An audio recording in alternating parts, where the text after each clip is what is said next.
we're going to take that very rounded, go to the left. In this video, we're going to sharpen a bayonet.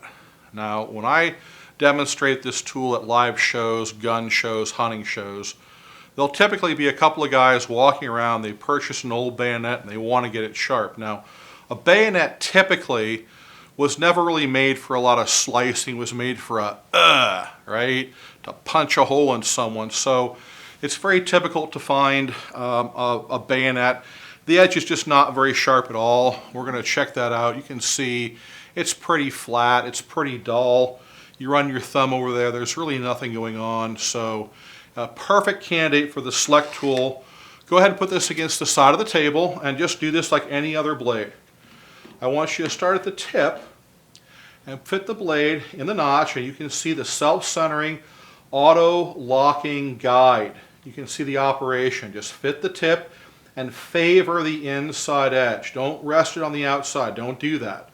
That's too broad of an angle. You won't like the results. Now I will say, if you have a knife that is very dull, very rounded, okay, and you try to take off the appropriate amount of metal to get a nice thin slicing edge, depending on what you're working with, it might be too hard, it might be too dull, it might be too rounded. You won't be able to get this angle right off the bat. You might have to settle for this angle to start with and then work it down to a narrow angle. So it's like a two-step process. Let's go ahead and work that and you can see it for yourself. So we typically do not put a knife flat on the outside guide. We typically don't do that. But in this video, we're going to do that to show you what happens to sharpen a blade in a two-step process. We're going to take that very rounded bayonet edge. We're going to go off to the side one. We're going to go after the side two, kind of laying it off. We typically don't do that. We typically put the blade in here and let it nestle and find the inside edge. But here, because the blade is very rounded and dull, we're going for the outside. And you can still smooth that out if you want. And look, that's a much sharper edge. Right off the bat, it's a much sharper edge. Not exactly what we're looking for yet, but it's much sharper. Okay, let's continue on. Now that we've got some of an edge on here, we're going to make it a very sharp edge. So, put the blade in the notch and press and sharpen.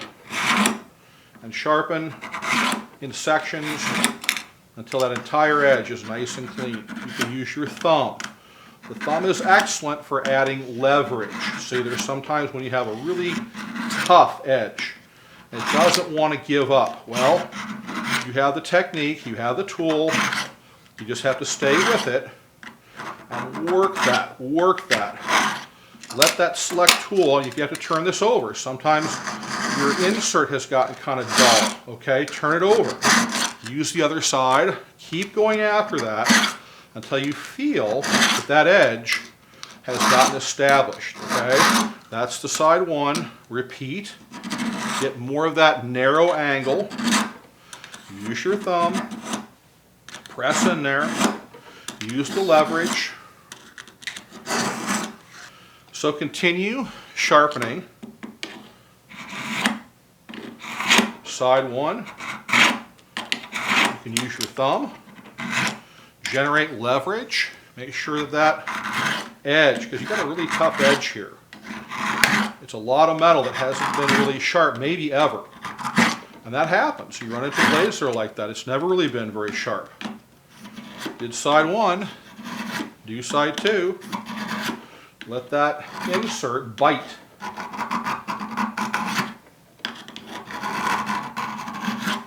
And just work with it. And feel it coming. You can see it. Those little shavings coming off of there. And work both sides. Make it nice and clean. Check out that edge. And then go to the right. And go to the left. And then smooth the edge. Go to the right, go to the left. Let's check that out. A lot better. Never a slicing edge to begin with, but we've got an edge on here, okay? If you want to go slice and dice some tomatoes or grapes, well, use a different knife. If you want to get out there and have this as a hunting, as a camping knife, you at least got something to go with. That's so you can take a nothing edge and make it pretty sharp. Just use the select tool. Happy sharpening.